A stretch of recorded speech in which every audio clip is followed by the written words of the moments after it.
Մտածել եք, թե ինչու է սատանան ակտիվ կերպով դեմ կանգնում ավետարանի տարածմանը։ Մտածել եք նրա կիրառած մեթոդների մասին։ Մտածել եք նրա հետապնդած նպատակների մասին։ Մենք Աստվածաշնչում հաճախ ենք հանդիպում ավետարանի տարածման արգելքներին։ Դրանցից որոշները առաջին հայացքից պարզ են, իսկ որոշները ոչ։ Պարզ են, երբ բացահայտ աղավաղվում է վարդապետությունը, բացահայտ ենթադրենք Հիսուսին չեն ընդունում որպես մարմնով եկած, ինչպես Հովհաննեսն է գրում, բայց սատանան ունի արգելքի նաև թաքնված միջոցներ, որոնցով որ նա գործում է։ Եվ մեր հերթական հատվածը ցույց է տալիս, թե ինչ միջոցներ է նա կիրառում նորաստեղծ եկեղեցու Փիլիպպեի եկեղեցու գործունեությունը ընդհատելու համար։ Ինչպես հիշում եք, նախորդ հատվածում մենք տեսանք հոգևոր պատերազմը այդ նորաստեղծ եկեղեցու եւ դիվային վարդապետության միջև կամ դիվային աշխարհի միջև եւ ուսումնասիրեցինք, թե ինչ էր հոգևոր պատերազմը։ Եվ պատգամից, որը որ պետք էր ավելի լավ հիշել, այն էր, որ դիվային վարդապետությունը փորձում էր նույնացվել քրիստոնեական ուսմունքին եւ տեղավորվել եկեղեցում, որ այն եկեղեցու հետ ընթանար, ընկալվելով կարծես օկուլտիզմը կամ դիվային աշխարհի գործունեությունը նույնն է, ինչ քրիստոնյաների կատարածը։ Բայց տեսնում ենք արթուն եկեղեցի, Պողոսը, Խումբը, Շիղան, Տիմոթեոսը, Փիլիպպեի եկեղեցին, որ դեմ կանգնեցին Հիսուսի անունով ազատագրում այդտեղ տեղի ունեցավ եւ դևով բռնված այդ աղախինը ազատվեց։ Եվ շարունակում է Ղուկասը նկարագրել, թե ինչ եղավ այդ ազատագրումից հետո։ Տպավորություն է, որ պետք է ուրախանային մարդիկ, որովհետև դևից բռնված մի գուշակ ազատագրվել է, բայց տեսնում ենք, որ ամեն բան այլ ուղղությամբ է գնում։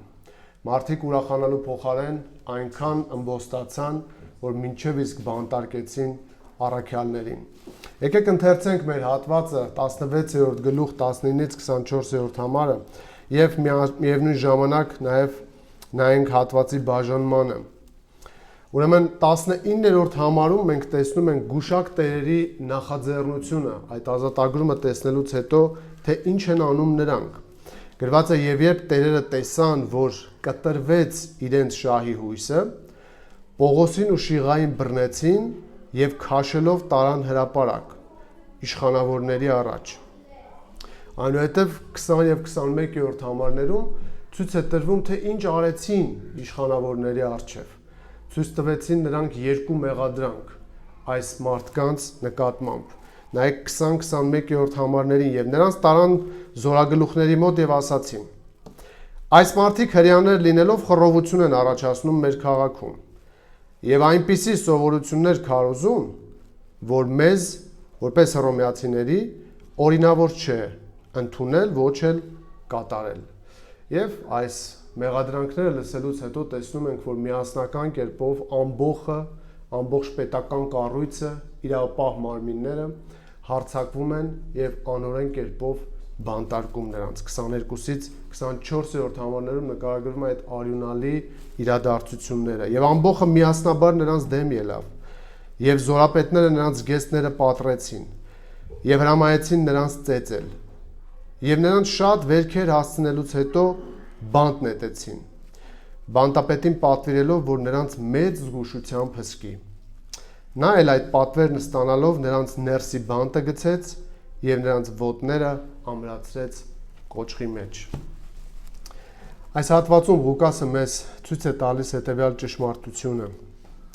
որ սատանան փորձում է կանխել ավետարանի տարածումը, քանի որ ավետարանը խլում է իր իշխանության տակ եղողներին։ Երբ քարոզվում է ավետարանը, ինչպես Պողոսն էր ասում, որ այն Աստծո զորությունն է,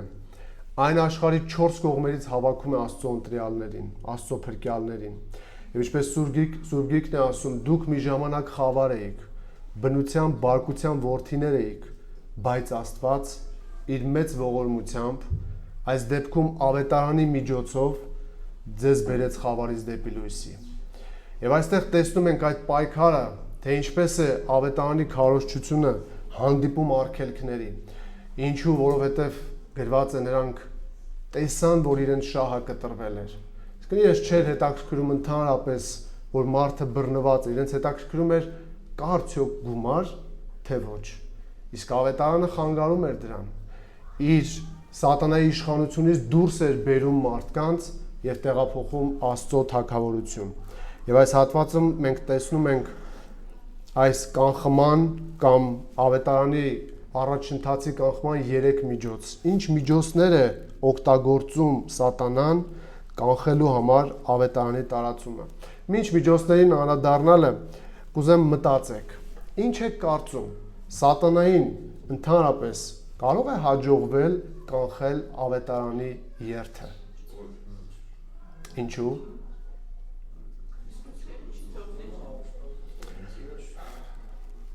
Եվ շատ հետաքրքիր է, որ մի կողմից վստահ ենք, որ ավետարանը անխոչնդոտ գնալու է, բայց մյուս կողմից մոռանում ենք երբեմն դժվարությունների մեջ։ Եվ տեսեք այստեղ, թե ինչպես են իրենց դրսևորում Աստծո ծառաները եւ մեղադրվելիս, եւ ծեծվելիս, եւ բանտում,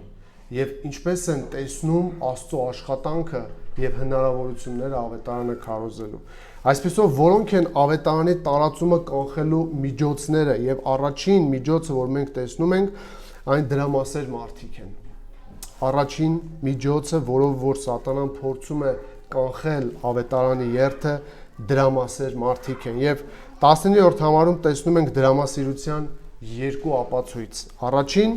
մարդիկ ապրում են դրամի համար ըստ 19-րդ համարի եւ երկրորդ նրանք ուժով պահանջում են իրավունք կամ քարշ են տալիս դատարան բոլոր նրանց, ովքեր որ սոցիալապես իրենցից ավելի թույլ են։ Նայեք 19-րդ համարին։ Եվ երբ նրա տերերը տեսան, որ իրենց եկամուտի հույսը կտրվեց, Պողոսին ու Շիղային բռնելով քարշ տվեցին հրապարակ իշխանների առաջ։ Դրամասիրության առաջին ապացույցը մենք տեսնում ենք 19-րդ համարի առաջին մասում։ Նրանք ապրում են հանուն դրամի։ Նրանք ապրում են հանուն դրամի։ Երբ գրված է նրա տերերը տեսան, որ իրենց եկամտի հույսը կտրվեց։ Սրանով Ղուկասը ցույց է տալիս, որ այս մարդկանց կողմից հաջորդիվ կատարվող գործողությունների իրական պատճառը իրենց սեփական շահն էր։ Մենք 16-րդ համարում արդեն կարդացել ենք, եթե հիմա էլ նայեք գրքին 16-րդ համարում, կտեսնեք, որ աղախնի մասին գրված է, որ նա մեծ շահ էր բերում։ Իր տերերին մեծ շահ էր, մեծ եկամուտ էր բերում։ Եվ հիմա քանի որ գուշակը ազատագրվել է, նրան նախկին տերերն էլ ոչ թե դիվահարված աղջկա ազատագրմամբ ուրախանում են, այլ իրար են խառնվում։ Ինչու, որովհետև նրանց մտահոգությունը իրենց դրամն է։ Եվ ահա նրանք անցնում են գործի, բայց քանի որ նրանք չեն կարող բացահայտ ասել, որ իրենք դրամասեր են, չեն կարող ասել, որ իրենք գործում են իրենց նյութական շահերի համար, ապա պետք է դիմեն այնպիսի ճանապարհի, որը թույլ կտա եւ լուծել խնդիրը, եւ չբացահայտվել։ Փոխանակ ուրախանալու ստրկուհու ազատագրման համար նրանք զայրացան, երբ տեսան, որ իրենց շահույթի հույսը կտրվեց։ Նրանց վերաբերմունքը հիշեցնում է գադարացիների վերաբերմունքը Մարկոսի ավետարանում։ Փոխանակ ուրախանալու, որ Հիսուսը դիվահարին ազատեց, նրանք զայրացան եւ Հիսուսին խնդրեցին կամ աղաչեցին, որ լքի իրենց տարածքները։ Գիտեք ինչու։ Կորուստի համար, խոզերի համար։ Նրանք այնքան վրդոված էին, որ 17-րդ համարում սկսեցին աղաչել նրան, որ հեռանա իրենց սահմաններից։ Ինչու, որովհետև իրենց շահը կտրվել էր։ Հետագայում Եփեսոսում Արտեմիս աստվածուհու զոհասեղանները պատրաստող վարպետները խիստ թշնամաբար տրամադրվեցին քրիստոնեության հանդեպ։ Խոսքը Գործք առաքելոց 19-րդ գլխի մասին է։ Նրանք բոլորը վախենում էին, որ ավետարանի տարածումը կզրկի իրենց աշխատանքից։ Ինչու։ Եվ մեծ խռովություն արեցին, որովհետև երբ մարդիկ դարձի են գալիս, հրաժարվում են ունային կուռքերից։ Եվ բիզնեսմենները, որոնք որ հակաաստվածաշնչյան գործունեությամբ են զբաղվում եւ աշխատում, սկսում են զրկվել իրենց եկամուտից։ Ինչ անել եկամուտը վերականգնելու համար։ Ուրեմն պետք է արգելքը վերացնել, իսկ արգելքը ավետարանն է։ Մակարտուրն այսպես է գրում սրա վերաբերյալ. մարդկանց արձագանքը ցույց է տալիս տխուր հոգևոր իրականություն, այս գուշակի մասին է, դրամասիրությունը մթագնում է հոգևոր ընկալումը։ Իսկ նրանք, ովքեր ցանկանում են հարստանալ, Պողոսն ինչ էր գրում սրա մասին, ընկնում են փորձության եւ թակարդի մեջ եւ բազում անմիտ ու վնասակար ցանկությունների մեջ, որոնք մարդկանց խորտակման ու կործանման են տանում։ Առաջին Տիմոթեոս 6:9։ Սա ճշմարիտ է, քանզի արծաթասիրությունը կամ դրամասիրությունը բոլոր չարիքների արմատն է, որին տրվելով Պողոսը գրում է, ոմանք շեղվեցին հավատից եւ իրենց ենթարկեցին բազում վշտերի։ Դրա համար տեսեք Պողոսն ինչ է ասում սրա վերաբերյալ, այս դրամասիրության վերաբերյալ, նույնիսկ երեցներին, որ երեցների վարքն ու բնութագիրն ինչպիսին պետք է լինի։ Առաջին Տիմոթեոս 3:1-3 հավաստի այս խոսքը, եթե մեկը եպիսկոպոսության է ձգտում, բարի գործի է ցանկանում, արդ եպիսկոպոսը պետք է անթերի լինի մեկ կնոջ ամուսին, ողջամիտ, խոհեմ, պարկեշտ, հյուրասեր, ուսուցանող, ոչ գինեմոլ, ոչ ծեծող, այլ հանդարտ, ոչ կռվազան, ոչ արծաթասեր։ Արծաթասիրությունը արգելք է ավետարանի տարածման համար, որովհետև նրանք այլևս ապրում են դրամի եւ ոչ թե Աստծո համար։ Արծաթասիրությունը հատուկ է սուտ ուսուցիչներին։ Մենք Սուրբ Գրքում չենք տեսնում իրական հավատացյալների, ովքեր որ արծաթը կամ դրամն ավելի շատ են սիրում, քան Տիրոջը։ Մենք նման նկարագրություն չենք տեսնում։ Աստվածաշունչը դրամասիրության մասին բազմից է խոսում եւ բացասական լույսի ներքո։ Օրինակ ժողովողը ասում է, ով արծաթը սիրում է, արծաթով չի կշտանա։ Եվ ով սիրում է հարստությունը, հոգուտ չի ունենա։ Այսինքն դրամասերը ապրում է բավարարվածության մշտական պակասով։ Նրա ագահությունը անավարտ եւ հոգնեցնող գործընթաց է։ Տեսնում եք, այս մարդիկ ընդհանրապես չէին հետաքրքրվում ոչ Պողոսով, ոչ նորաստեղծ եկեղեցիով, իրենք սկսեցին ակտիվ գործել միայն այն պահին, երբ կտրվեց իրենց եկամուտը։ Իրենք չունեն հոգևոր արժեքներ։ Իրենց չի հետաքրքրում բացի դրամից ոչինչ։ Ինչու՞, որովհետև Սուրբ Գիրքը եւս մեկ անգամ ասում է, որ դրամ սիրողը դրանից չի կշտանում։ Եբրայեցիս 13:5-ը գրված է այսպես. ձեր կյանքը թող լինի առանց դրամասիրության եւ պատճառը լսեք, բավարարվեք նրանով, ինչ ունեք, որովհետև նա ասաց. ձեզ չեմ թողնի եւ չեմ լքի ձեզ։ Այս համարում վստահությունը Աստծո վրա հակադրվում է դրամասիրության հետ։ Դրամասիրությունը անվստահության ձև է Աստծո նկատմամբ, երբ մարդը չի վստահում Աստծուն իր կարիքների հարցում։ Եփեսացիս 5:5, որովհետև այս գիտենք, որ ոչ մի շնացող կամ պիղծ կամ ագահ մարդ, այսինքն կռապաշտ, Աստծո եւ Քրիստոսի թագավորությունում ժառանգություն չունի։ Եզրակացնում ենք, որ Աստվածաշունչը ներկայացնում է դրամասիրությունը որպես հոգևոր կործանման պատճառ, կռապաշտություն եւ հավիտենական կյանքի խոչընդոտ։ Իսկ դրամասեր մարդուն որպես ինքնակենտրոն, ագահ եւ Աստծուց մոլորված մեկը։ Նույնպես Ղուկաս 16-րդ գլխում ենք տեսնում, հիշում եք Հիսուսը երբ անիրավ տնտեսի մասին խոսում էր, 14-րդ համարում գրված է փարիսեցիները, որոնք դրամասեր էին, արծաթասեր էին, լսում էին այս ամենը եւ ծաղրում էին Հիսուսին։ Այսինքն ինչ ես կարծում, մենք չենք կարող դրամը եւ ծառայությունը համատեղել, ոչ դու չես կարող։ Եվ Հիսուսը ավելի հստակ ասաց, մարդ երկու տիրոջ չի կարող ծառայել։ Կամ մեկին պետք է սիրի, մյուսին արհամարի, կամ մեկին պետք է ատի, մյուսին մեծարի։ Հիշեք, դրամասիրությունը իրական հավատացյալի հատկանիշ չէ։ Ավետարանի տարածումը կանխելու համար սատանան օգտագործում է արծաթասեր, դրամասեր, շահամոլ, նյութապաշտ մարդկանց, քանի որ նրանք ավետարանից ավելի շատ հետաքրքրված են իրենց շահով։ Նրանց արժեքային համակարգը դրամն է, փառքը եւ հարստությունը։ Նրանց դրամասեր լինելու առաջին ապացույցը սա է, որ Ղուկասը ցույց է տալիս, նրանք ապրում են հանուն դրամի։ Եվ երկրորդը տեսեք, նրանք հանուն շահի ինչ են անում, երբ կտրվել է իրենց եկամուտը։ Նրանք քարշ են տալիս դատարան այստեղ նրանց, ովքեր պատճառ են եղել իրենց դրամի կորստյան։ Նայեք 10-րդ համարի երկրորդ մասին։ Եվ երբ նրա տերերը տեսան, որ իրենց եկամուտի հույսը կտրվեց, Պողոսին ու Շիղային բռնելով քարշ տվեցին հրապարակ իշխանների առաջ։ Քարշ տվեցին, հելկու բառն է։ Այս բառը ցույց է տալիս ուժի կիրառմամբ տանել։ Սա խնդրանք չէ, հրավեր չէ, նամակով խնդրում ենք ներկայանալ դատարան։ Շատ հետաքրքիր է, որ այս բառը գրված է նաև վարդապետական կարևորություն ունեցող համարներում։ Ձեզ շատ ծանոթ, օրինակ հիշում եք Հովհաննես 6:44-ում Հիսուսն ասաց. ոչ ոք չի կարող ինձ մոտ գալ, եթե նրան դեպի ինձ չբերի, չձգի, չքաշի, այս նույն բառն է, ուժի կիրառմամբ։ Նաև համատեքստից դուրս ասենք, որ Աստված ինչպես է քաշում, այո, մեզ տանում իր մոտ։ Բոլոր նրանց համար, որոնց թվում է, որ իրենք են գնում առանց քաշելու։ Կամ Հովհաննես 12:32-ում եւ երբ ես բարձրանամ, Հիսուսն ասաց երկրից բոլորին ինձ մոտ եմ ձգելու, ինձ մոտ եմ քաշելու։ Ծառայի բերած եկամուտը կորցնելու պատճառով զայրացած տերերը բռնեցին Պողոսին ու Շիղային եւ քարշ տվեցին հրապարակ իշխանավորների մոտ։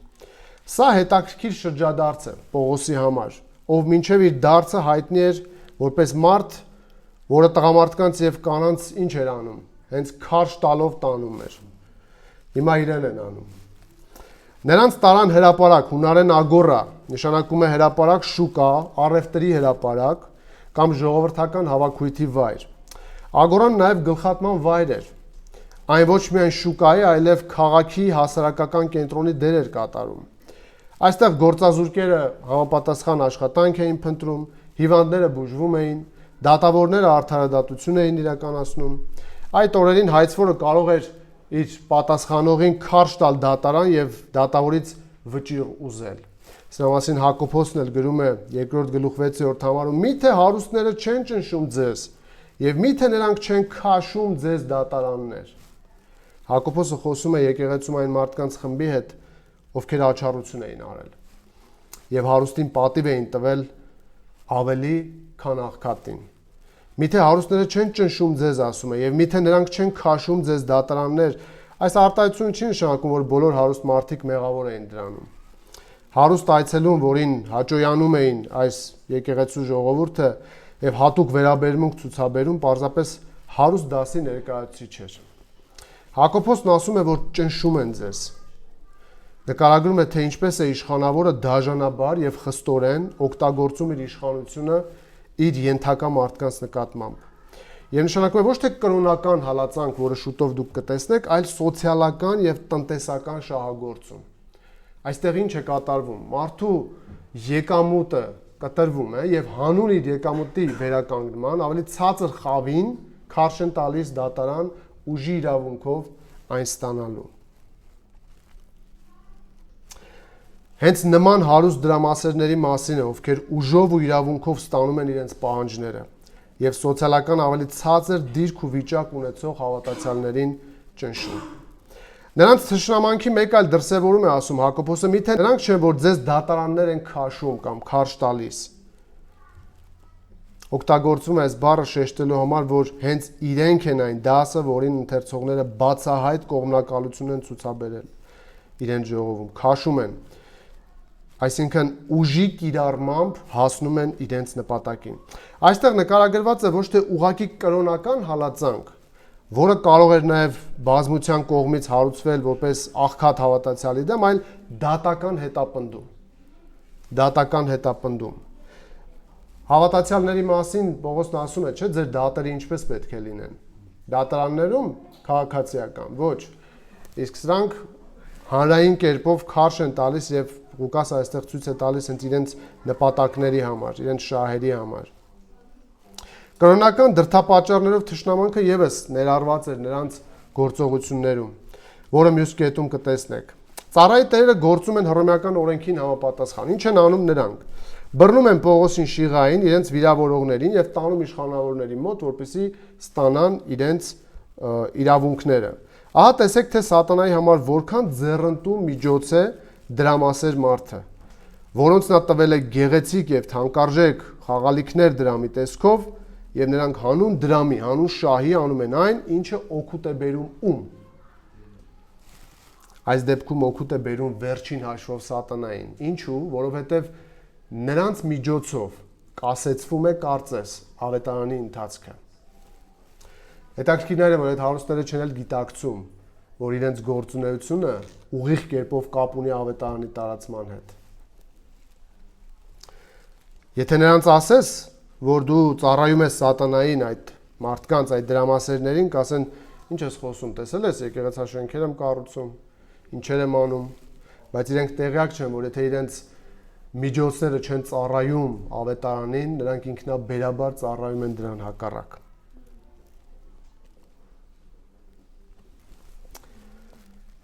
Հարց ինչ տեղ ունի դրամը իմ ու քո կյանքում։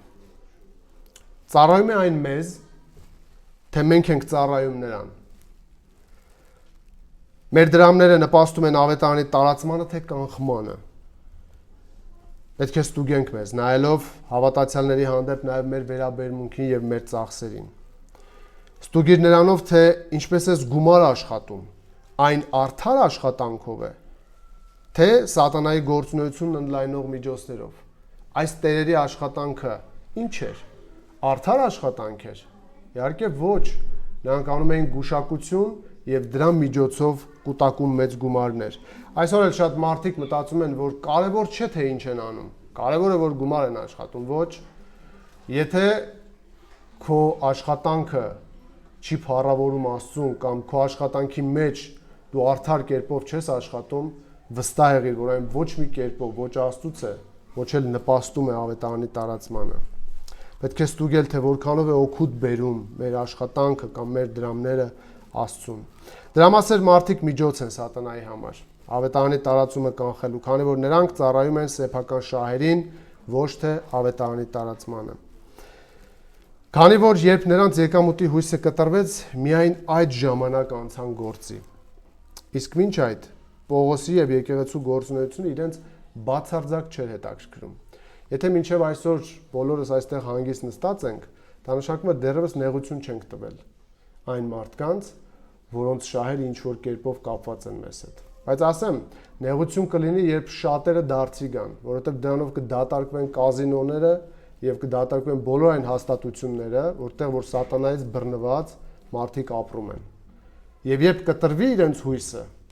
նոր կփնտրեն պատճառը, թե այդ որտեղ է, որ բռնենք եւ փակենք եւ նեղություններ կգան ինքնաբերաբար քրիստոնյաների վրա։ Դա համար էլ գեղեցիկ շենքերի ու պայմանների մեջ հնչում է տգեղ եւ Աստծուն չփառավորող քարոզներ, քանի որ մարդիկ ոչ թե ավետարանի շահով են հետաքրքրված, այլ դրամի եւ հարմարավետության։ Հիշեք, մենք էլ քանի հանգիստ ենք, ուրեմն դեռևս ինչ որ շահեր չեն ոտնահարվել վերին էլիտայի։ Հենց շատերը դարձի գան ավետարանի միջոցով եւ դարձի արդյունքում դատարկվեն նրանց սատանայական կառույցները, տերերը զրկվելով իրենց եկամուտից անպայման կփնտրեն մեզ։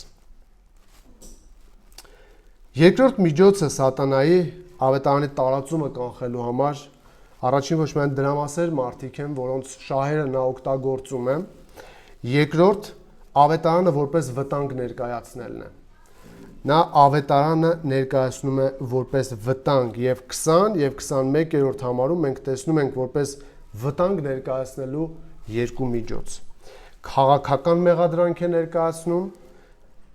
ենթակետը էթնիկ մեղադրանք դրա հետ միասին եւ կրոնական մեղադրանք 20 եւ 21-րդ համարներին նայեք։ Այսինքն նա ներկայացնում է, որ ավետարանը եւ այդ գործունեությամբ զբաղվողները վտանգ են ներկայացնում պետության համար։ Նայեք 20-21-րդ համարներին։ Նրանց տարան զորապետների մոտ ու ասացին. Տեսեք մեղադրանքները։ Այս մարդիկ խռովում են մեր քաղաքը։ Նրանք հրյաներ են։ Եվ այնպիսի սովորույթներ են քարոզում, որ մեզ հռոմեացիներից օրինավոր չէ ոչ ընդունել, ոչ էլ գործադրել։ Այս համարներում տեսնում ենք երկու բնույթի մեղադրանք՝ քաղաքական եւ կրոնական։ Սատանան դրամասերներին օգտագործելով հիմա ավելի է ամրապնդում իր դիրքերը եւ ավելի է կարծես մոտենում ավետարանի քարոզչությունը կանխելու իր մտադրությանը։ Եվ կարծես թե դեռևս հաջողում է։ Եվ ահա տեսեք թե ինչ քայլեր է անում այդ նպատակին ավելի մոտենալու համար։ Դրամասերները քարշ տալով Հիսուսի ծառաներին տանում են զորապետների մոտ եւ տեսեք ինչ են ասում։ Այս մարդիկ խռովում են մեր քաղաքը։ Նրանք հրյաներ են։ Տեղափոխելով Պողոսին ու Շիղային նրանք բերեցին զորապետների մոտ։ Երկու ղեկավարներ են սրանք, ովքեր հռոմեական գաղութի քաղաքային իշխաններն են։ Սրանք օգնում են կոնսուլին։ Այս քաղաքային իշխանները աջակցում էին կամ ծառայում էին, իշխաններին ծառայում էին լեկտորները։ Նայեք, ես մի նկար եմ բերել, որ դուք տեսնեք, լեկտորները ովքեր են, այսինքն ժամանակակից ոստիկաններն են, մահակներով, մեր օրերի, կարծես։ Լեկտորները փայտե գավազաններով էին, որոնք խորհրդանշում էին ֆիզիկական պատժի իրավունքը։ Այսինքն այս պաշտոնյաների դերն էր հսկել կարգ ու կանոնը քաղաքի։ Մեղադրողները հայտարարեցին, որ այս մարդիկ խառնաշփոթ են առաջացնում քաղաքում, վտանգելով հենց կարգ ու կանոնը։ Սա քաղաքական մեղադրանք է, քանի որ հռոմեական աշխարհում քաղաքական մեղադրանքների մեջ էր մտնում նաև հանրային կարգի խախտումը։ Հասարակական անդորը պաշտպանված էր որպես պետական շահ Հռոմում, բայց վստահաբար ավետարանիչները նման բան չէին արել եւ անում։ Նրանք ոչ մի կարգ ու կանոն չեն խառնել, իսկ գուցե խառնվել է նրանց ֆինանսական դրությունը, ոչ թե երկիրը։ Ամենայն հավանականությամբ եւ վստահաբար այո։ Սա սուտ մեղադրանք է, որը հնչում է հարուստ եւ ազդեցիկ մարդկանց կողմից, որը լսում են պետական պաշտոնյաները եւ դիտում ու լսում են քաղաքի ժողովուրդը, քանի որ նրանք հրապարակում են եւ բոլորի ներկայությամբ։ Ինչ եք կարծում։ Այսպիսի վկայությունը ավետարանիչների հասցեին ինչ գործ կկատարեր։ Միթե չէր հեղինակազրկի, չէր վախեցնի ժողովրդին, այն էլ անգետ ժողովրդին, ովքեր տեղյակ չեն իրականում ինչ է ավետարանը, չգիտեն նրա բովանդակությունը։ Իշխանությունների համար նման վկայությունը առիթ է կամ օրինավոր կերպով ստուգելու մեղադրանքների էությունը կամ հավատալու այս հարուստ եւ ազդեցիկ մարդկանց եւ անօրինաբար բանտարկելու նրանց։ Ինչ եք կարծում, որ տարբերակը կընտրի իշխանությունը, կքննի գործը, թե անօրինություն կանի։ Շուտով կտեսնենք։ Այս մեղադրանքը հող է պատրաստում, որ օրինական կերպով ծեծեն Պողոսին եւ Շիղային, իբրև կարգ խախտողներ, բայց այսքանը չէ հարցը։ Ավելացում է արվում մեղադրանքի մեջ նաև այն, որ այս ավետարանիչները ազգությամբ հրեա են։ Սա էթնիկ խնդիր է։ Հրեաները իրավունքներ ունեին հռոմեական կայսրությունում։ Կարող էին իրենց կրոնին հետևել, բայց իրավունք չունեին ուրիշներին ներքաշելու իրենց շարքերը։ Առավելևս Հռոմի քաղաքացիներ, այսինքն Հռոմում կարգն այսպիսին էր, քաղաքական կրոնական։ Հռոմը ունի իր կրոնը, բազմաստվածությունը, եւ այնտեղ հրեաները համայնք են, որոնք որ ունեն իրենց կրոնը, իրենց թույլատրված է հետևել իրենց կրոնին, բայց հռոմեացիներին թույլատրված չէ հարել որևէ կրոնի։ Ինչու՞։ Որտեղ այնտեղ կայսերի պաշտամունք է, բազմաստվածություն է եւ եթե որևէ մեկը հռոմեական կրոնը դավաճաներ, բնականաբար նա պետք է մահով պատժվեր։ Եվ այստեղ Հռոմը միևնույն ժամանակ հնարավորություն է տալիս այլազգիներին իրենց գործունեություն ծավալել, բայց շատ խիստ է, որ հանկարծ այդ կրոնի մեջ չներքաշեն հռոմեական որևէ մարդու։ Եվ այստեղ տեսեք նրանց մեղադրանքը նաև կրոնական բնույթ ունի։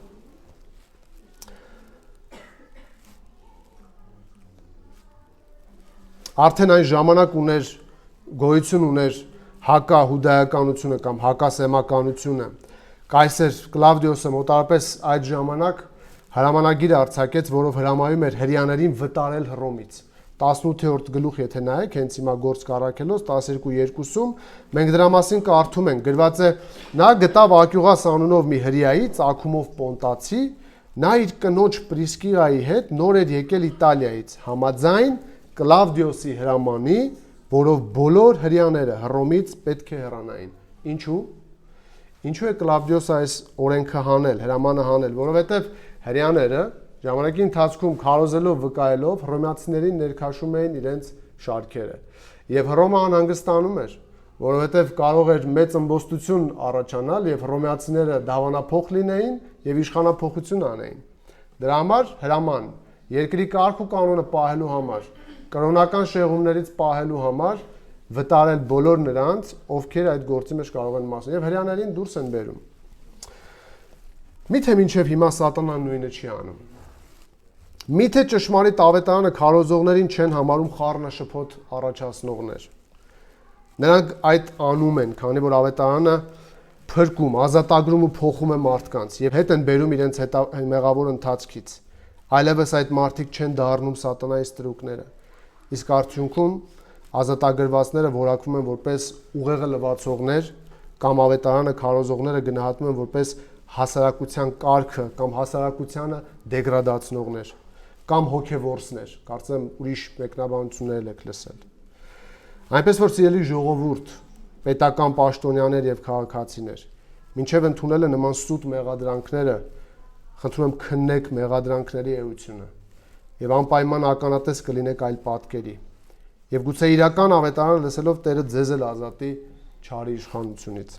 Սա քաղաքական մեղադրանքն էր, որով ավետարանը ներկայացվեց որպես վտանգ հռոմեական կայսրության եւ պետականության համար։ Երկրորդ մեղադրանքը տեսեք, որով ավետարանը ներկայացվում է որպես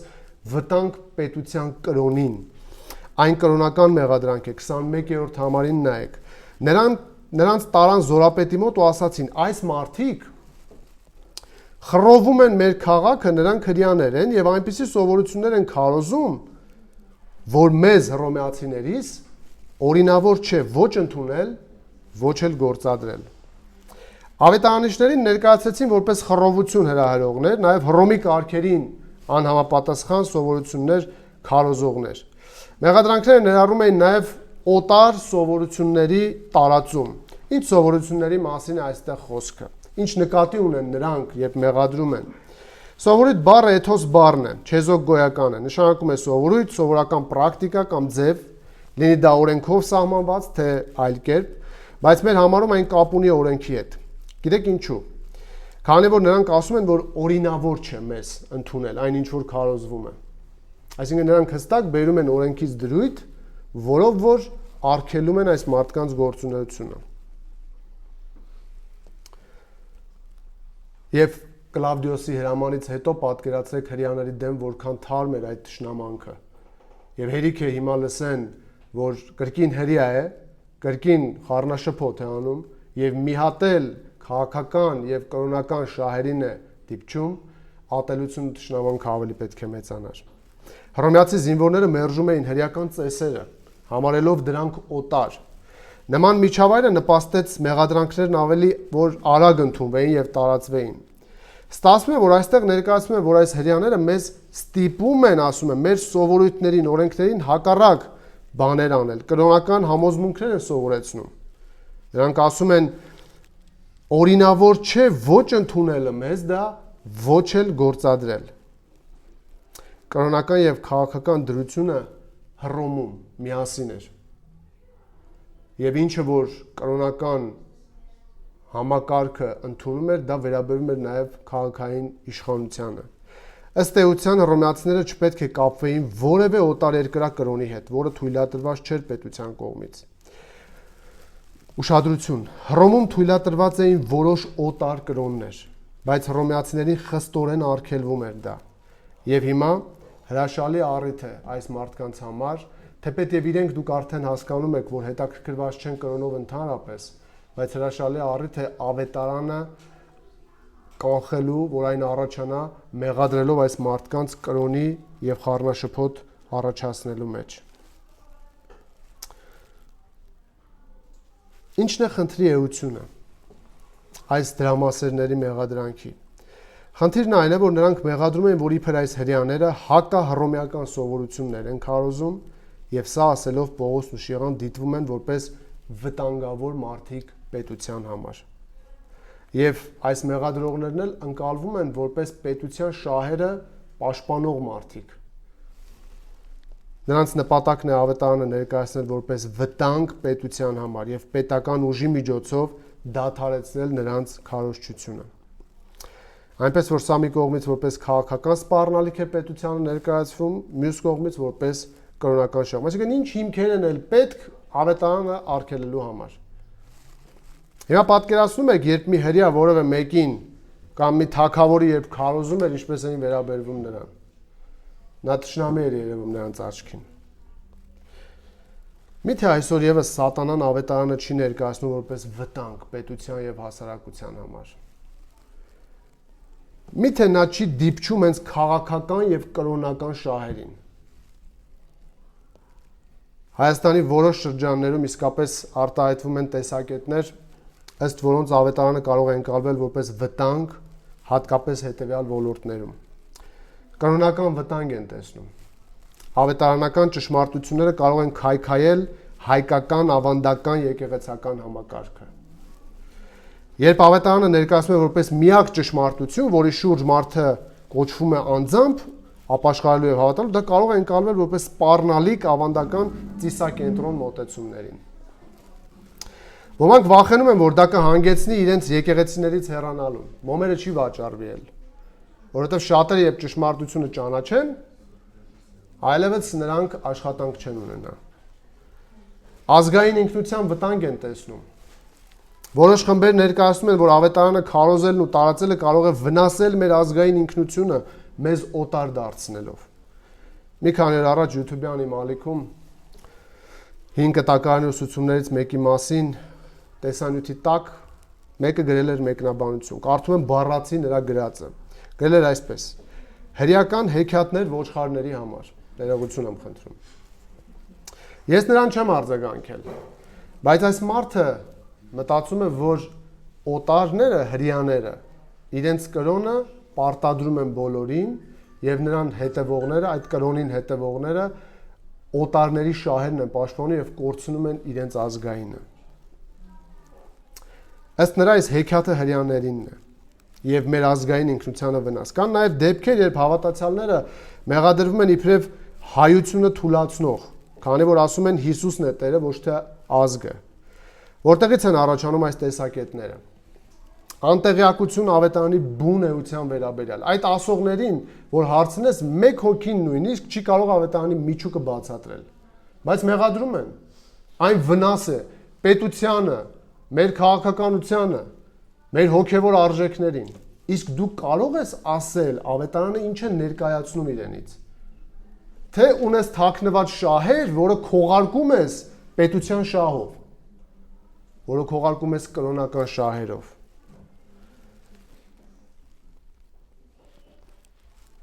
Իրականում ավետարանը ոչ թե քանդում է, այլ վերափոխում, առողջացնում է ազգը եւ իշխանությունը։ Եվ եկեղեցին երբ ընդունում է ճշմարտապես ավետարանը, այն ճշմարտապես կարողանում է փոխանցել, որը ազդեցություն է բերում սատանայի թիրախում գտնվող մարդկանց այնտեղից դուրս հանելու։ Անձամբ եմ ճանաչում երիտասարդների, ովքեր հավատում են, որ քրիստոնեությունն է պատճառը, որ Հայաստանը տնտեսապես չի աճում, որ հզոր չէ, եւ Հայաստանի խնդիրների պատճառը տեսնում են իրենց հավատքի մեջ։ Լսել եք։ Անահիտ Աստվածուհու, Չաստվածուհու գլուխ են բերում, վերադարձ դեպի հեթանոսություն։ Ինչու՞։ Որովհետեւ խնդիրը տեսնում են հավատի մեջ։ Մեղադրը կապ են տեսնում, որ այ մեր բոլոր խնդիրները սկսեց այն պահին, երբ ընդունվեց քրիստոնեությունը։ Նույն ձեռագիրը չէ սատանայի։ Ինչու իրական քրիստոնյաներն այսօր լիարժեք տեղ ու դիրք չունեն պետության մեջ։ Ինչու են համարվում փոքրամասնություն, ինչու է մեկնաբանվում, որ քրիստոնյաները վնասում են պետությանը։ Այս բոլորը սուտ մեղադրանքներ են, քանի որ իրական քրիստոնյաները իրենց ուսուցումներով օգուտ են բերում մարդկանց, եւ հավիտենական օգուտ եւ ժամանակավոր։ Հավիտենական, քանի որ քարոզում են հավիտենական կյանքի մասին, իսկ ժամանակավոր, քանի որ այդ նույն քրիստոնյաները քարոզում են պետությանը հնազանդվել։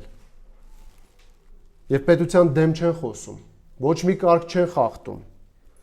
Միթե Պողոսը չի գրում Հռոմեացիս 13:1-2-ում ամեն մարդ թող հնազանդվի իր վրա եղած իշխանություններին, այս նույն Պողոսը, որ հիմա ծեծվում, հալածվում է, նա պետության վերաբերյալ տեսեք ինչ դիրքորոշում ունի։ Տեսեք ինչպես է սովորեցնում, միթե սա վնաս է պետությանը։ Չկա իշխանություն, որ Աստծուց չլինի եւ գոյություն ունեցող իշխանություններն Աստծուց են կարգված։ Ուրեմն իշխանությանը հակառակվողն Աստծու հրամանին է հակառակվում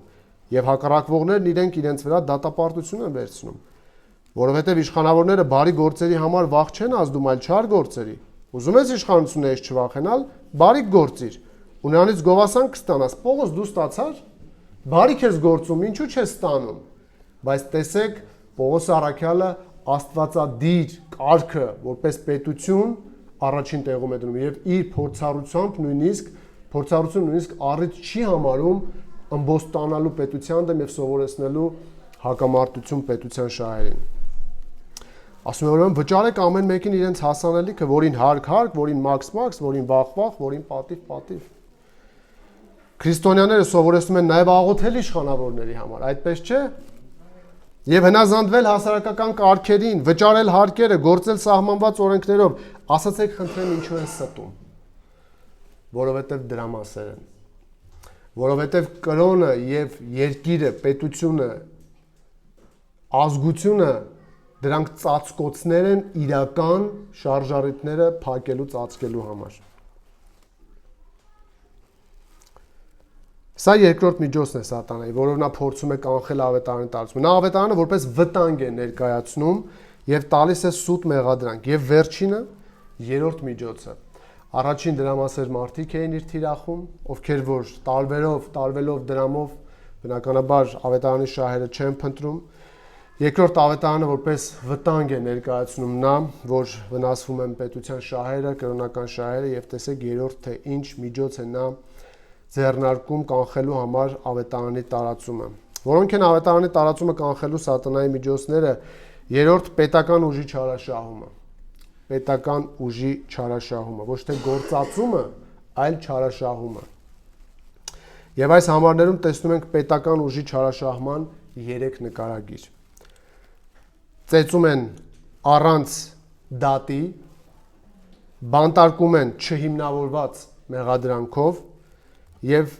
ենթարկում են ֆիզիկական ճնշումների։ Նայեք 22-ից 24-րդ համարներին։ Ամբողջ հրապարակում հավաքված իշխանավորները, ժողովուրդը եւ առաքյալները հիմա ականատես են լինում հնչած մեղադրանքի հետևանքներին։ Եվ ամբողջը նրանց վրա նետվեց։ Զորապետները նրանց գեստները պատռել տվեցին ու հրամայեցին, որ գանահարեն։ Նրանց շատ վերքեր հասցնելուց հետո բանտարկեցին, բանտապետին պատվիրելով, որ նրանց զգուշությամբ պահի։ Նա էլ այսպիսի հրաման ստանալով նրանց մեկուսարան գցեց եւ նրանց ոտքերը կոճղի մեջ ամրացրեց։ Պետական ուժի չարաշահման առաջին նկարագիրը տեսեք 22-րդ համարում՝ ծեծ առանց դատի։ Ծեծում են եւ հրամայում դատելու։ Եվ ամբողջը նրանց վրա նետվեց, զորապետները նրանց գեստները պատռել տվեցին ու հրամայեցին գանահարել։ Բազմությունը միավորվեց եւ բարձրացավ միավորվելով հարձակման։ Նրանց գործողությունները թվում էին կազմակերպված։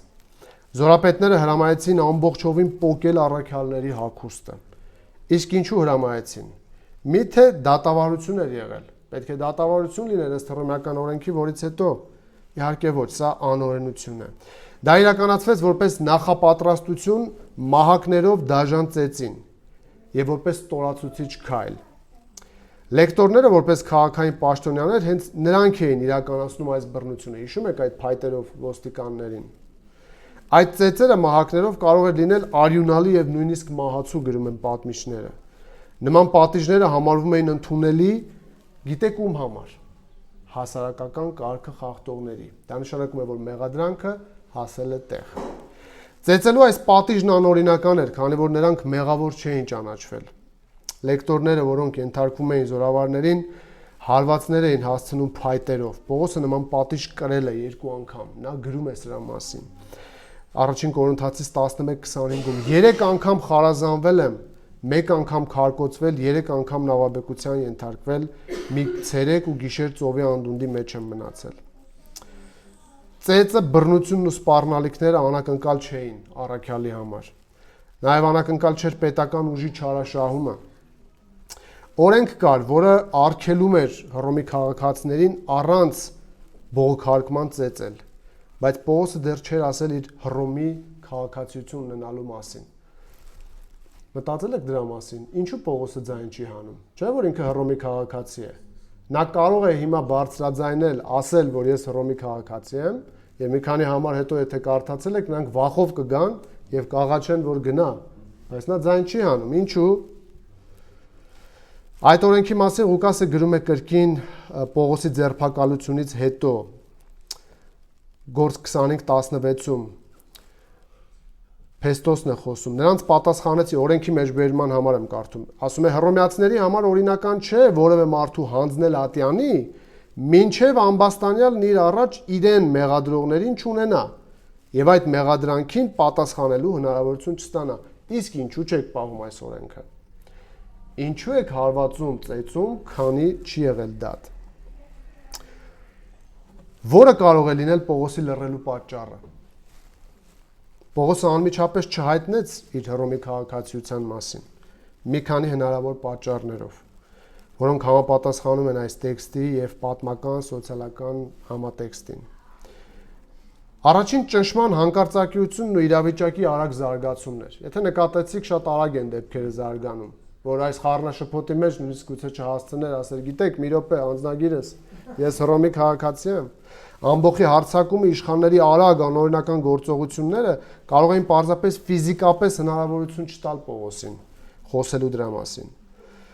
Գործք 16-22-23-ում նշվում է, որ բազմությունը միահամուռ ելավ նրանց դեմ, իշխանները պատռեցին հագուստները։ Իմիջիայլոց ասեմ, որ մեկնիշներից մեկը գրել էր, որ այս միահամուռ բառը հնարավորություն է տալիս հասկանալու, որ սա կազմակերպված էր։ Այսինքն սցենարը նախապես գծված էր, որ երբ մեղադրանքը հնչի, ժողովուրդը պետք է հարձակվի։ Ժողովուրդը հարձակվի եւ իշխանավորները պետք է իրենց դաժան գործողությունները իրականացնեն։ Չէ՞ որ մեղադրողները հարուստներն են։ Ընդունելի է։ Գուցե այդ պահին Պողոսը չցանկացավ ընկալվել որպես իրավունք պահանջող։ Պողոսը հաճախ ընտրում էր չօգտվել իր իրավունքներից, հիշում եք, որպեսզի ավետարանը չվարկաբեկվի։ Այս դեպքով նա գուցե ուզում էր, որ իրեն տեսնեն ոչ որպես քաղաքական պայքարի մեջ մտած, այլ ավետարանի կրող։ Առաջի Կորինթացիս 9:12-ում Պողոսը այսպես է գրում. Եթե ուրիշները ձեզ վրա այդ իրավունքը ունեն, գումարի մասին է խոսում։ Չէ՞ որ մենք առավել եւս, բայց մենք այդ իրավունքը չբանեցինք, այլ ամեն բանի համբերում ենք։ Ընդհանրական է, ամեն բանի։ Այսինքն հնարավոր է, որ նա հանուն ավետարանի հիմա դիտավորյալ իր իրավունքները չպաշտպանի, որպեսզի չընկալվի քաղաքական պայքարի մեջ գտնվող մեկը, ով ներկայացնում է Աստծուն։ Իսկ այսօրվա հոգևորականներից շատերը եւ հոգևոր քաղաքացիներից շատերը քաղաքական ակտիվ պայքարների մեջ են։ Դատարաններն ու իրավունք պահանջելու գործերի մեջ։ Մենք նկատի չունենք, որ պետության սխալի մասին պետք չէ խոսել, ոչ մի դեպքում, այլ նկատի ունենք այն, որ երբ չկա առիթ, պետք չէ ստեղծել այն, պահանջել իրավունք, քանի որ գուցե Տերն այլ ծրագիր ունի այդ անօրենության մեջ, ինչպես մենք հետագայում ենք տեսնում հաջորդ համարներում։ Նաև հավանական է, որ Պողոսը սպասում էր ավելի հարմար պահի իր քաղաքացիությունը բարձրաձայնելու համար։ Նա գիտակցում էր, որ եթե այն պահին հայտարարեր իր քաղաքացի լինելու մասին, նրա խոսքը կարող էր չհասկացվել կամ լրջորեն չընկալվեր։ Իսկ քաղաքացիության մասին նայեք 37-րդ համարում Պողոսը երբ է հայտնում, մի քանի համար հետո։ Երբ առավոտյան մարդ են ուղարկում արդեն իրեն ազատելու, նա ասում է, իսկ Պողոսը նրանց ասաց, մեզ անմեղներիս, որ հռոմեացի ենք, հրապարակավ ծեծեցին եւ բանտ նետեցին, հիմա մեզ ծածուկ են դուրս բերում։ Իհարկե ոչ, թող իրենք գան եւ մեզ դուրս անեն։ Տեսնում եք, շրջադարձ։ Շահեկան դիրքերում գտնվում է այժմ Պողոսը։ Պողոսը մեղադրում է Փիլիպպեի քաղաքային իշխանություններին, դատական ընթացակարգի լուրջ խախտումների մեջ եւ նրանում, որ նրանց դատական սխալների պատճառով անմեղ տուժել են հռոմեացի քաղաքացիներ։ Նա հայտնում է իր քաղաքացիության մասին եւ ուժն արդեն իր կողմում է, քանի որ եթե Հռոմի վերին ատյանի դատարանը իմանար այս մասին, գիտեք ինչ էր սպասվելու այդ իշխանավորներին, որոնք որ առանց դատի ձերբակալել էին եւ բանտարկել էին Պողոսին։ Դրա համար Պողոսն ասում է, թող նրանք իրենք գան եւ մեզ դուրս անեն այստեղից։ Հռոմեական տարածքում ճամփորդող հռոմեացի քաղաքացին միշտ գտնվում էր Հռոմի պաշտպանության ներքո։ Նրա իրավունքները բարձր մակարդակի վրա էին։ Որքան էլ չարաշահվեց պետական ուժն ու իրավունքը, բայց մեր Տերը իշխում է նույնիսկ պետության սխալների վրա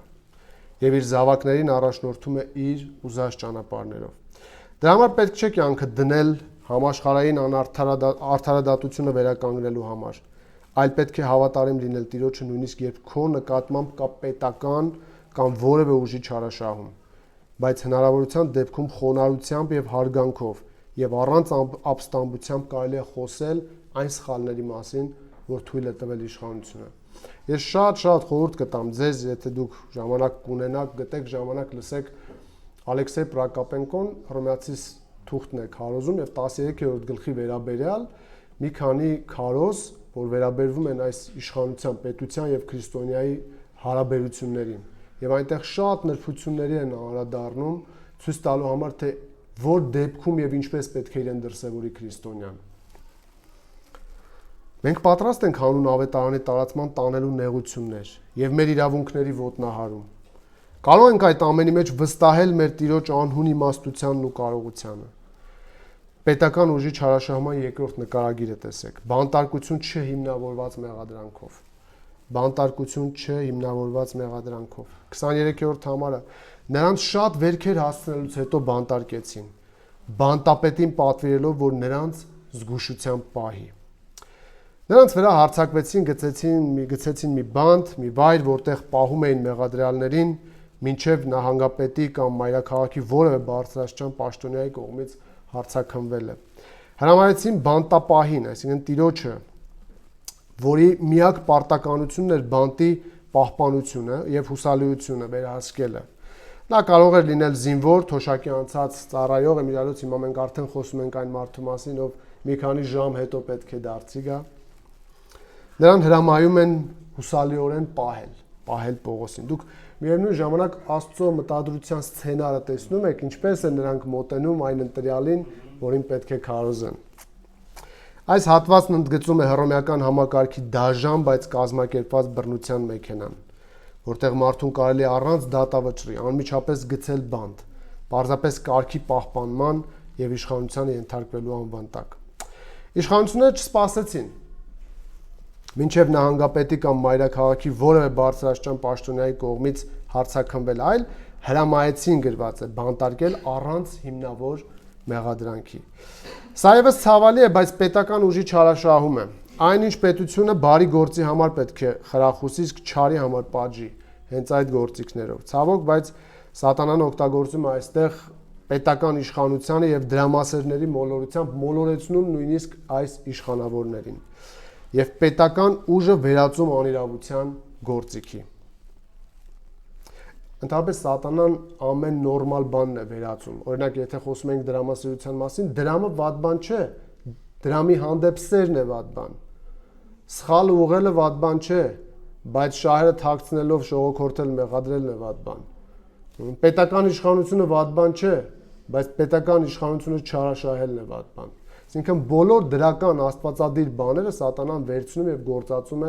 իր շահերի համար եւ այնտեղ մարդիկ մոլորվում են։ Վերջին նկարագրությունը տեսեք, ֆիզիկական ճնշումների կիրառումն է, որ պետությունը չարաշահելով իր իշխանությունը, իր դիրքը, իր ուժը, այն կիրառում է նրանց նկատմամբ։ 24-րդ համարն այլ այսպիսի հրաման ստանալով բանտապետը նրանց մեկուսարան գցեց եւ նրանց ոտքերը կոճղի մեջ ամրացրեց։ Բանտապետը ստանալով հրամանը նրանց տեղափոխեց ամենախոր գաղտնի սենյակ, մեկուսարան, որը բանտի ամենախավար պատժիչ բաժինն էր։ Նայեք այս նկարներին եւ լսեք։ Հռոմեական բանտերը բաժանվում էին 3 մակարդակների։ Առաջին մակարդակը, որտեղ կար օդ եւ լույս։ Երկրորդը արդեն երկաթյա փակ տարածքն էր։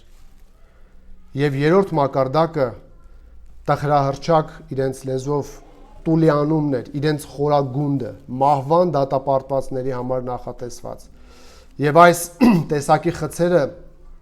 ավելի շատ պատժիչ էին, քան պահպանողական։ Դրանք ծառայում էին, տեսեք ինչ նպատակի համար, մարդուն կոտրելու, ստորացնելու եւ լռեցնելու համար։ Որտեղ որ չկար լույս եւ որտեղ օդ, առատ օդ չկար, որովհետեւ գտնվում էր բանտի ամենախորքերում։ Ինչ նպատակ է հետապնդում։ Բնականաբար ավետարանը լռեցնելու։ Բանտապետը միջոցներ ձեռնարկեց նրանց ապահով փակ պահելու համար, որպեսզի հնարավոր լինի բացառել ցանկացած փախուստ։ Որպես այդպիսի խստագույն միջոց նրանց ոտքերը դրեց փայտե գերանների մեջ, որոնք հատուկ պատրաստված էին ձգված դիրքով, ոտքերի լայն բացմամբ, առաջացնելով ֆիզիկական ցավ։ Ձախ նկարը դրել եմ նրա համար, որ տեսնեք, սա ավելի լավ է նկարագրում այս ծեծված վիճակը, որտեղ եթե նկատեք համարում ասում է շատ վերքեր հասցնելով գցեցին, իսկ երկրորդ նկարը դրել եմ նրա համար, որտեղ դա ավելի համապատասխան է այդ կոճղին, որովհետև դրվում էին այդ անցքերը իրարից լայն, հեռու, որ բանտարկյալը ոտքերը երբ դներ, ճողված լիներ ոտքերը եւ ցավը ավելի շատ լիներ։ Իսկ այնտեղ շիղան եւ ինքը ավելի մոտ է։ Դա համար այս երկրորդ նկարը այդ հարցով ավելի համապատասխան է։ Ինչ եք կարծում, այս եռա կամ քառա կամ հնգաշերտ պահպանումները, ստորացումները, ճնշումները կարող էին արգելել ավետարանի առաջընթացին, թե ոչ։ Երբ կարդաք հաջորդ հատվածը, կտեսնեք մի փառավոր ճշմարտություն, որը մյուս անգամ կուսումնասիրենք, բայց հիմա շտապեմ։ Հնարավոր է բանտարկել քարոզչին, բայց ոչ ավետարանը։ Քանի որ այն միշտ ազատ է։ Եվ Պողոս հենց Փիլիպեցիներին ինչ է ասում բանտում։ Եղբայրներ, ուզում եմ իմանաք, որ ինձ պատահածները նպաստել են ավետարանի տարածմանը։ Այսինքն դուք իրավիճակին այլ կերպ կարող եք նայել։ Որքան էլ սատանան գործում է, որ կանխի ավետարանը, բայց Աստված դրանք ուղղորդում է իր ընտրյալների մոտ։ Պետք է պատրաստ լինել կրելու այս չարչարանքները եւ հարցերին նայելու Աստծո մտքով։ Այսօր մեր եղբայրներից մեկը, ես իր մասին ասել եմ ձեզ, Հակոբը, մի քանի տարի արդեն Պարսկաստանում բանտում է։ Եվ ավետարանչության համար է նա բանտարկված։ Ես լսել եմ, չգիտեմ այդպես է թե ոչ, բայց լսել եմ, որ տարբերակներ են եղել իրեն ազատ արձակելու մի փոքր ավելի խորթուբորդ ճանապարհով, նա ասել է ոչ, ես չգիտեմ Տերը ինչ գործ ունի իմ հետ այստեղ անելու։ Դա ճիշտ վերաբերմունք է։ Եթե Տերը քեզ թույլ է տվել, դու իսկապես ավետարանը տարածելու համար հայտնվել ես բանտում, ուրեմն գործ ունի անելու թե քո հետ, թե քո շուրջիների հետ, եւ չգիտեմ թե ինչ ելք կտա։ Ինչա ձեր աղոթքերում հիշեք եւ իրեն եւ իր ընտանիքին, որ 10 տարվա ազատազրկում են տվել։ Ահա սատանայի միջոցները ավետարանի տարածումը կանխելու համար։ Նա օգտագործում է դրամասեր մարդկանց, նա ավետարանը ներկայացնում է որպես վտանգ պետությանը եւ նա գործում է պետական ուժի չարաշահմամբ։ Ինչ դասեր կարող ենք սովորել այս հատվածից եւ ավարտենք։ Հիշեք, առաջին, դրամասիրությունը բոլոր չարիքների արմատն է։ Խնդիրը ոչ թե դրամ ունենալը, այլ սերը դրամի հանդեպ։ Քանի որ ովքեր ուզում են հարստանալ, զանազան վնասակար բաների մեջ են ընկնում։ Մինչև իսկ մոլորվում հավատի ճշմարիտ ուղուց։ Կարծելով կարելի է երկու տիրոջ ծառայել։ Հիշեք, դրամասեր մարդիկ խանգարում են ավետարանի առաջընթացին, քանի որ նրանք տարված են կյանքը ապրելով, ոչ թե հավիտենական կյանքի մասին պատմելով։ Նրանք աստվածապաշտությունը շահավաճառություն են համարում, ինչպես Պողոսն է ասում։ Հիշեք, դրամասեր մարդիկ միջոց են սատանայի համար ավետարանի տարածումը արգելող։ Ավետարանը անհանգստացնում է դրամասեր հարուստներին այն ժամանակ, երբ ավետարանը խլում է նրանց մեղավոր շահերը։ Երկրորդ, հիշեք, որ սատանան ավետարանը եւ ավետարանիչների գործունեությունը ներկայացնում է որպես վտանգ, որպեսզի մարդիկ չընդունեն այն։ Դրա համար, որպես քրիստոնյա, մի տրվեք քաղաքական մեղադրանքներին, թե իբր քրիստոնյաները մոլորեցնում են ժողովրդին, թե իբր հոգևորսություն են անում, թե իբր կապված են քաղաքական այս կամ այն գործի հետ, թե իբր նրանց շահերն են առաջ տանում քրիստոնյաները։ Ինտերնետային հարթակում եղեք զուսպ։ Մի արձագանքեք այն մեղադրանքներին, որոնք նենք ստեր են, քանի որ ձեր արձագանքով չեք լուծելու խնդիրը, այլ ստեղծելու եք ինքնաարդարացման տեսարան։ Հիշեք Պողոսին, նաև գովասանքին չտրվեց մի քանի համար առաջ, սատանայի գովասանքին, եւ հիմա էլ չի տրվում նրա մեղադրանքին։ Մի տրվեք ոչ քաղաքական, ոչ էթնիկ, ոչ էլ կրոնական մեղադրանքների, քանի որ կռվի դեպքում դիտողները կկարծեն, որ այդ մեղադրանքները ճիշտ են ձեր հասցեին։ Եվ երրորդ, հիշեք, որ պետական ուժի չարաշահումը միջոց է լռեցնելու ավետարանի ձայնը։ Որպես քրիստոնյա պետք է պատրաստ լինենք մեր իրավունքների ոտնահարմանը, պետք է պատրաստ լինենք ծեծերի, պետք է պատրաստ լինենք ստորացման, պետք է պատրաստ լինենք մինչև իսկ չհիմնավորված բանտարկության հանուն ավետարանի։ Մենք խոսում ենք պատրաստության մասին, թե մեր կյանքում որը կլինի կամ չի լինի, ես չգիտեմ։ Չեմ էլ ուզում ասել տա Աստված չլինի, գուցե Աստված ուզում է որ լինի ինչ-որ բան։ Պետք է հիշենք, որ ինչպես չկա իշխանություն, որ Աստծուց չլինի, ճշմարտությանն ենք հավատում, նույնպես էլ կարող ենք ասել, որ չկա իրավիճակ, որ Աստված չկարողանա օգտագործել իր փառքի համար։ Պատրաստ լինենք նույնիսկ պետական ուժի չարաշահմանը, հոգևոր գործունեության սահմանափակումներին, հնարավոր ճնշումներին, իմանալով, որ թեև սատանայի նպատակը, խնդրում եմ ուշադիր, դրանց միջոցով ավետարանն արգելելն է, բայց մեր Տիրոջ նպատակը հենց դրանց միջոցով հոգիներ փրկելն է։ Ինչպես որ ծննդոցում ենք տեսնում, Հովսեփն է ասում, դուք խորհեցիք չարիք,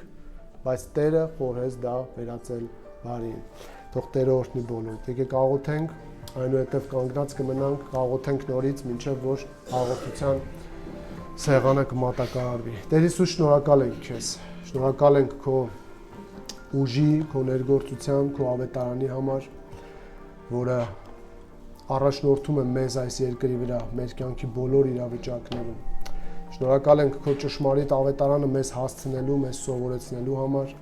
Շնորհակալ ենք քո տված միջոցների համար, որ մենք կարող ենք վստահորեն փոխանցել ավետարանը, իմանալով, որ այն քո զորությունն է գործելու բոլոր հավատացողների կյանքում։ Ինչպես որ այսօր ուսումնասիրեցինք խոսքդ, օգնիր, որ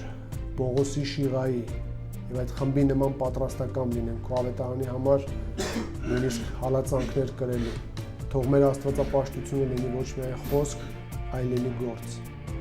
Օգնիր, որ հեռու փախչի քո ժողովուրդը դրամասիրությունից, օգնիր, որ Աստված պաշտության մեջ վարժվի, որ քո գործին ծառայի, որ իր կյանքով, գործով ու խոսքով ցույց տա միայն քեզ։ Օգնիր, որ նաև այն բոլոր մեղադրանքները, որոնք որ կգան կամ գալիս են մեր կյանքում, մենք կարողանանք զսպել, չարձագանքել եւ կյանքով ցույց տալ։ Իմանալ որտեղ է պետք խոսել եւ որտեղ է պետք լռել եւ ամեն բանում հետապնդենք քո ավետարանի շահը, որպեսզի ամեն ինչով, ինչպես խոսքը դե ասում, զարդարենք քո վարդապետությունը։ Եվ նաեւ խնդրում ենք, որ օգնես, որ պետության առաջ էլ մենք մեր պատասխանատվությունը կարողանանք կատարել, եւ եթե անօրենություն անեն, օգնիր դիմանալ եւ դրանք օգտագործիր քո անվան եւ քո փառքի համար։ Մենք շնորհակալ ենք այս օրինակների համար մեր կյանքում եւ շնորհակալ ենք, որ դու մեզ հետ ես առաջնորդելու այս դժվար ճանապարհով։ Աղոթում եմ նաեւ Հակոբի համար, հիշատակեցինք նրա ընտանիքի համար, ուժ կարողություն տուր, որպեսզի կարողանա նա դիմանալ եւ քո նպատակները իրականացնել եւ իր կյանքում եւ այդ բանտում։ Եվ ամեն ինչով թող փառավորես դու եւ քո ավետարանը շարունակի ընդլայնվել, տարածվել եւ աշխարհի 4 անկյուններից հավաքել քո փրկյալները, որի ողջ փառքը, պատիվը, գոհությունը տալիս ենք քեզ, Հայր, Որդի եւ Սուրբ Հոգի։ Ամեն։